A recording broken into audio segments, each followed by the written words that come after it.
Je vous parle de sexualité, des histoires de couple, de confiance en soi.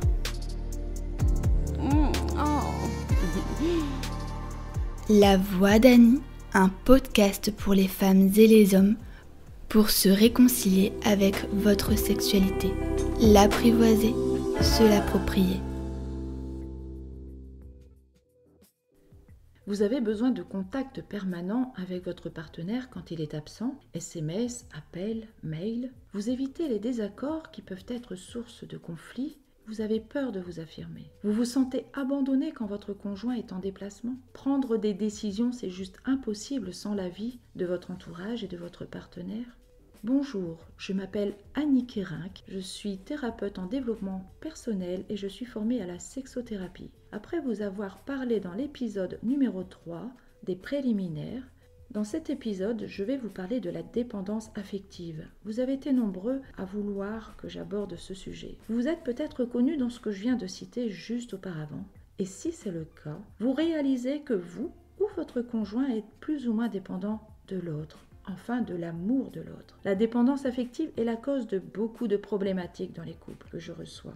Mais c'est quoi être dépendant affectif ? Eh bien, c'est chercher la sécurité dans l'amour que l'autre va offrir, c'est aller chercher cet amour et même le voler. C'est exiger de l'autre ce qu'il sera impossible de se donner à soi-même. L'autre doit être rassurant, aimant. Le dépendant affectif, eh bien, est demandeur en permanence, à la recherche de la moindre attention. Il doit être le centre d'intérêt.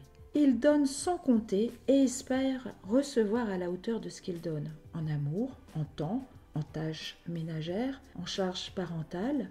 Il aime devancer les besoins de l'autre car il se sent exister.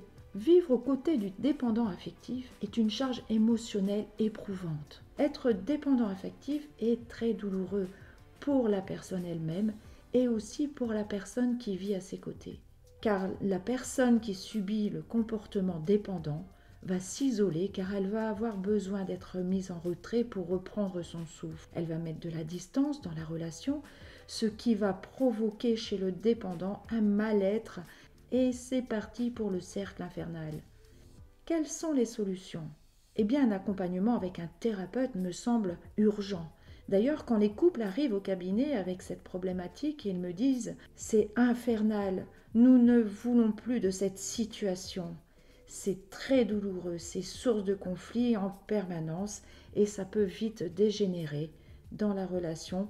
On peut même parler de divorce, même si les personnes s'aiment à un plus haut point. Pourquoi les personnes souffrent de cette dépendance affective ? Eh bien, les différents points que j'ai pu remarquer, eh bien, c'est que ce sont des personnes qui ont manqué d'amour, elles ont manqué d'attention durant leur enfance, mais aussi dans des relations anciennes, où ils ont été un peu brimés, ou peut-être maltraités ou rabaissés, qui va laisser un traumatisme. Il y a quand même une bonne nouvelle, c'est qu'on peut s'en sortir. Comment changer ?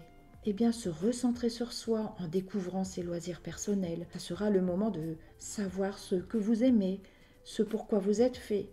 Ça sera aussi oser prendre des décisions sans attendre les conseils de l'autre. Et puis, votre partenaire, quand il sera absent, eh bien, ça sera le moment d'être vraiment en unité avec vous-même.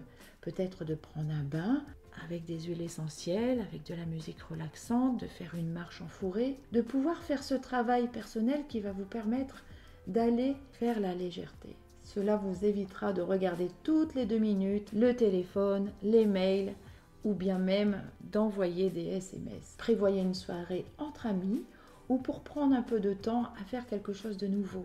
Vous avez peut-être adhéré à cette expression « loin des yeux, loin du cœur ». Moi, j'ai envie de vous dire maintenant « loin des yeux, paix dans le cœur ». Je vous dis à très bientôt les amoureux de la vie. Sachez que vous pouvez me retrouver sur Instagram, sur Facebook, Annie Kérinck. Je vous reçois au cabinet 215 rue de la Poste à Équerdes et je peux également vous recevoir en visio. Je vous dis à très vite pour un nouvel épisode.